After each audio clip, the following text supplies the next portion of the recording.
శ్రీమాత్రే నమః. సద్గురు జ్యోతిష్యాలయం వారి యొక్క విశ్వావసునామ సంవత్సర 2025 మార్చి 29 నుండి మొదలు పెడితే మళ్ళీ 2026 మార్చి 28 వరకు వచ్చే ఈ తెలుగు నూతన సంవత్సరంలో వచ్చినటువంటి సంవత్సర రాశి ఫలితాలని మనం ఇప్పుడు తెలుసుకోబోతున్నాం. ప్రతి ఒక్కరికి ఏముంటుందంటే, గురుగారు నాకు ఎలా ఉండబోతుంది ఈ సంవత్సరం, నాకు ఆరోగ్యం ఎలా ఉంటుంది, నాకు ఐశ్వర్యం ఎలా ఉంటుంది, నా వ్యాపారం ఎలా ఉంటుంది, నాకు ఉద్యోగం ఎలా ఉంటుంది, నాకు అసలు ఉద్యోగం వస్తుందా రాదా, నాకు వివాహం అవుతుందా అవదా, నాకు సంతానం కలుగుతుందా కలగదా, నా వ్యాపారం అభివృద్ధి అవుతుంది, నేను విదేశాలకి వెళ్తానా వెళ్ళనా, ఎన్నో ప్రశ్నలతో కూడినటువంటి ఆ ప్రశ్నలకు సమాధానమే ఈ గోచార గ్రహస్థితి. ఇందులో మళ్ళీ చెప్తున్నాను, గోచార గ్రహస్థితి మీ యొక్క వ్యక్తిగత జాతకానికి ఒక 30 నుంచి 40% మాత్రమే వర్తిస్తుంది. మీరు పుట్టినటువంటి ఆ లగ్నం, మీ యొక్క టైం ప్రకారం ఒక లగ్నం ఉంటుంది, మీ నక్షత్రం ఉంటుంది, మీ పాదం ఉంటుంది, దాని ప్రకారంగానే సంపూర్ణ జాతకాన్ని తెలుసుకోవడం కుదురుతుంది. నేను చెప్పే ఈ గోచార ఫలితాన్ని కొంతవరకు తీసుకోండి. తర్వాత మీ యొక్క వ్యక్తిగత జాతకాన్ని మీ పరిసర ప్రాంతాల్లో ఉన్నటువంటి గురువులను సంప్రదించండి. గురుగారు నాకు ఈ సంవత్సరం ఎలా ఉంది, నాకు జాతకం చెప్పండి అని వారి దగ్గర అవసరమైతేనే తెలుసుకోండి. మళ్ళీ చెప్తున్నాను, ప్రతి దాంట్లోనూ ప్రతి ఎపిసోడ్లోనూ నేను చెప్తూ ఉంటాను, జాతకం పడుతున్న వర్షానికి ఒక గొడుగు మాత్రమే, కానీ జాతకం జీవితం కాదు. మీరు మిమ్మల్ని నమ్మండి, మీ ఇష్టదైవాన్ని నమ్మండి, మీ కులదైవాన్ని నమ్మండి, మీ జీవితం బాగా ఉంటుంది. మరి లేదు గురుగారు, మేము మీ దగ్గర తెలుసుకోవాలనుకుంటున్నామని చాలామందికి ఉంటుంది కదా. మా దగ్గర తెలుసుకోవాలనుకుంటే కింద కనబడుతున్న మా నంబర్కి మీ పేరు, date of birth, time of birth, place of birth WhatsApp చేయండి, కాల్ చేయకండి. కుంభరాశి మిత్రులారా, మీరు ధనిష్ఠా నక్షత్రం 3-4 పాదములు, శతభిష నక్షత్రం మరియు పూర్వభాద్ర నక్షత్రం 1, 2, 3 పాదాలకి జన్మించిన మీరు కుంభరాశి వారుగా పరిగణించబడుతున్నారు. ఈ యొక్క విశ్వావసునామ సంవత్సరం మీకు శుభాశుభ ఫలితాలు ఎలా ఇస్తుందని చూస్తే, ఈ సంవత్సరం శని మీ యొక్క జన్మం నుంచి మీనంలోకి మారుతున్నారు. అంటే 7.5 యొక్క 3వ దశలో మీరు వస్తున్నారు. 2 దశలు అనుభవించి 3వ దశలోకి వచ్చేసారు.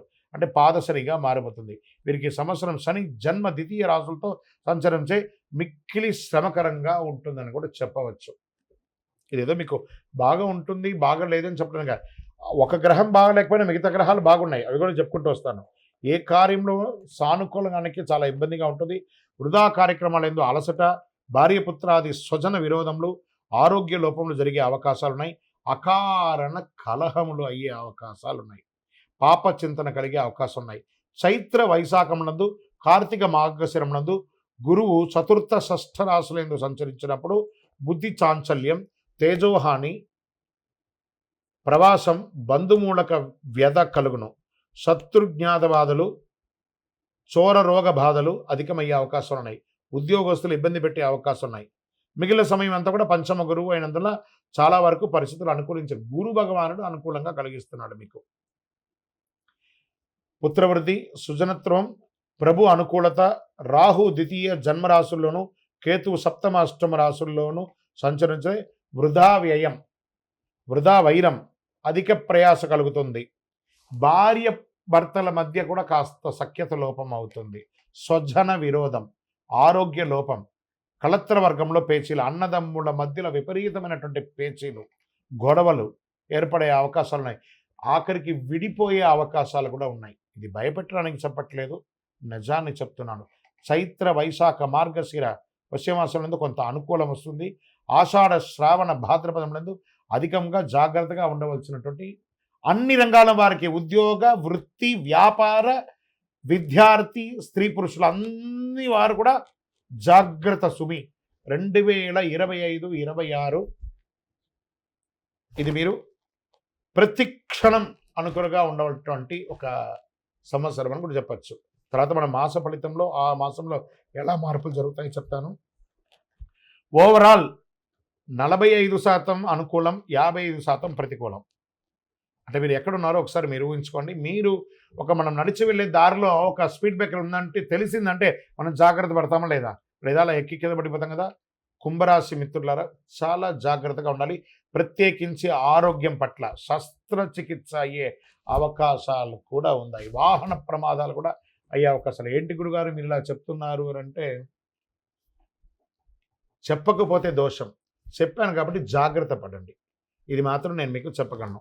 నక్షత్ర పరంగా ధనిష్టా వారికి ఆషాఢ బహుళం నుండి సంవత్సరాంతం వరకు నైదన తారయందు కేతు సంచారం, సప్తమిష వారికి మార్గశిర శుక్లం నుండి సంవత్సరాంతం వరకు జన్మతారయందు రాహు, ఆషాఢ బహుళం నుండి సంవత్సరం వరకు కేతు సంచరిస్తున్నారు. పూర్వభాద్ర వారికి సంవత్సరారంభం నుండి వైశాఖ పూర్వార్థం వరకు, తిరిగి భాద్రపద బహుళం నుండి మాఘ పూర్వభద్రం వరకు జన్మతారయందు శని, సంవత్సరారంభం నుండి కార్తీక బహుళ వరకు జన్మతారయందు రాహు సంచరిస్తున్నారు. మొత్తం మీద మీరు ఈ సంవత్సరం చాలా జాగ్రత్తగా ఉండాలి. నవగ్రహ శాంతి చేయాలి. శని భగవాన్ని ప్రార్థన చేయాలి. దేహి మే బుద్ధి వైశిష్ట్యం, దేహి మే నిత్య యవ్వనం, దేహి మే పరమానందం, దేవదేవ శనీశ్వర స్వామి భగవానుడా, శని భగవానుడా నువ్వే మాకు దిక్కు, వేరే గతి లేదు, సర్వస్య శరణాగతి. ఇలా పొందండి. మీ ఇష్ట దైవాన్ని ప్రార్థన చేయండి. వెంకటేశ్వర స్వామి వారిని స్తుతించండి. ఏదైనా ఒక దీక్ష తీసుకోండి, ఆధ్యాత్మిక దీక్ష తీసుకొని ఆధ్యాత్మిక చింతనతో ప్రవర్తించండి. 7 అనే ఒక సంఖ్య, 9 అనే ఒక సంఖ్య మీకు కలిసి వస్తుంది. బ్రౌన్ కలర్, బ్లూ కలర్ ఎక్కువ ధరించండి. చెప్పులు పేదవాళ్ళకి దానం ఇవ్వండి. 9 అనే ఒక సంఖ్య గల నలుపు చెప్పుల్ని పేదవాళ్ళకి దానం ఇవ్వండి. ఒక గొడుగు ఇవ్వండి, నల్లటి గొడుగునివ్వండి. చలివేంద్రాలు ఏర్పాటు చేయండి, మజ్జిగ చేయండి. 10 మంది వాళ్ళ యొక్క మనస్సు కడుపు చల్లబడేటప్పుడు ఆ ఆశీర్వాదం మిమ్మల్ని కాపాడుతుంది. మీ వయస్సు ఎంత ఉందో మీ నక్షత్రం రోజు ఇష్టదైవం దగ్గరపై అన్ని దీపాలు వెలిగించండి.